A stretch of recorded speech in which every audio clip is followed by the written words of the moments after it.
ganon. Hindi kami naniniwala sa ganon. Kami, kahit kaanib ka pa, pag hindi ka susunod, di ka maliligtas, parang si Judas. Si Judas nga kaanib, apostol yun eh.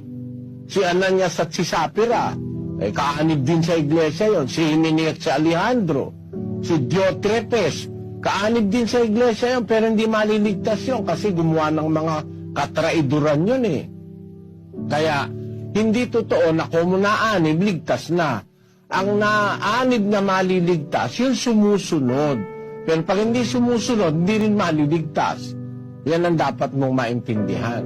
Ngayon, namimili ba kami ng susundin? Siyempre, mamimili ka.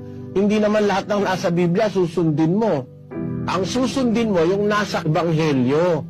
Pag wala sa Ebanghelyo, hindi mo kailangan sundin. Halimbawa, utos kay Noe, at saka sa kanyang mga anak, magpakarami kayo.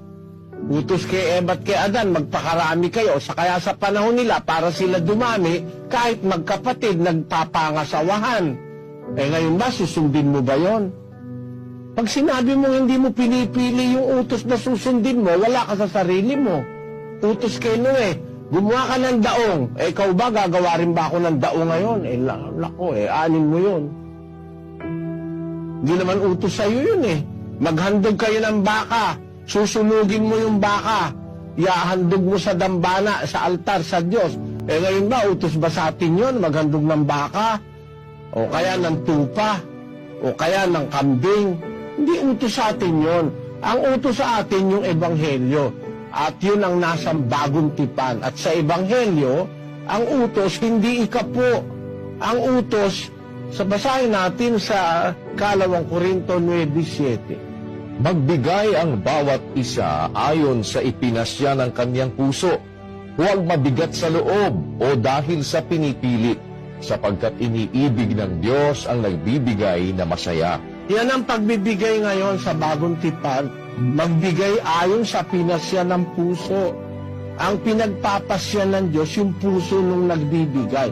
Kasi nung dati sa Israel, ang utos sa kanila noon, ikapo 7:5 ng Hebreo. At katotohanan ang mga sa anak ni Levi na nagsisitanggap ng katungkulang saserdote ay mayroong utos na kumuha ng 10 bahagi sa bayan ayon sa kautusan, sa makatuwid ay sa kanilang mga kapatid, bagamat ang mga ito ay nagsilaba sa mga balakang ni Abraham. Ang inutusang kumuha ng ikapo, yung mga saserdotes Levita. Sabi doon, yung mga anak ni Levi na tumatanggap ng katungkulang pagkasaserdote, merong utos na kumuha ng 10 bahagi sa kanilang mga kapatid, sa mga Israelita.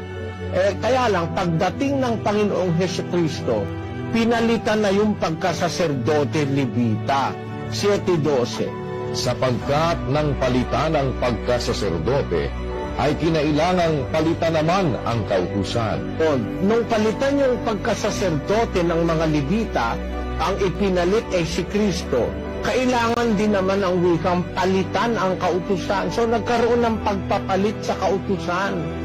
Kaya sa panahong Kristiyano, iba ang kautusan. Ang kautusan yung nasa Ebanghelyo.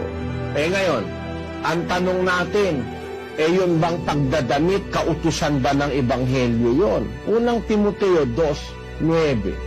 Gayon din naman na ang mga babae ay magsigayak ng mahinhing damit na may katingkiman at hinahon, hindi ng mahalagang hiyas ng buhok at ginto o perlas o damit na mahalaga. Okay, tamo. Batas ng bagong tipan yun na ang babae gumayak ng mahinhing damit, may katimtiman, may hinahon, etc. So, merong batas ang Ebanghelyo sa pagdadamit. Kung merong batas sa Batandang Tipan,